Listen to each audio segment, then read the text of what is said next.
Pakistan.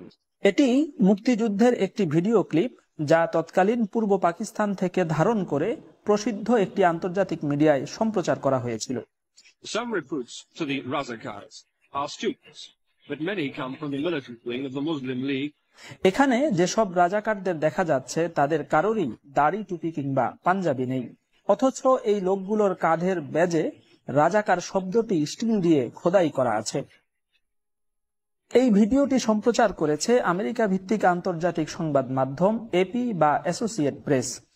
মুক্তিযুদ্ধের সময় এই রাজাকারদেরকে গ্রেফতার করে ভারতে নিয়ে যাওয়া হয়েছিল।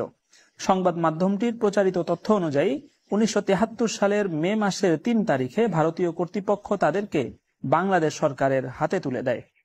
লক্ষণীয় বিষয় হচ্ছে এখানকার একজন রাজাকারের মুখে দাড়ি কিংবা মাথায় টুপি নেই। দর্শক, এবার সাদা কালো কিছু স্থির চিত্র দেখে নেওয়া যাক। এই চিত্রগুলোতেও কোনো রাজাকারের দাড়ি, টুপি বা পাঞ্জাবি নেই, বরং ইন্টারনেটে যতগুলো ছবি সচরাচর দেখা যায় তার প্রায় কোনোটির সাথেই বর্তমান টিভি সিনেমার কাল্পনিক রাজাকারদের কোনো মিল নেই।